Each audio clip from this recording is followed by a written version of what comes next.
and he owned a slave ship. And back in England, in the 1700s, they would take Africans and they would send them on these slave ships to the West Indies, where they would put them to work in the sugarcane fields to harvest the sugar that the aristocrats in England would use to sweeten their tea or to sweeten their coffee. And John Newton was a slave ship owner, and he made a lot of money off of taking Africans and selling them as property and shipping them across the ocean. By the time they got across, half of them would be dead because of dysentery and other diseases, and he would treat them as property, similar to the way that the dehumanization of the African in America in the slave days of the South.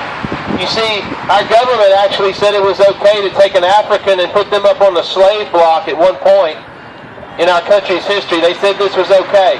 You put them on a slave block and you sell them like property to the white plantation owners in the South, where they would put them in cotton fields and they would make them work. They would rape their women. They would beat them.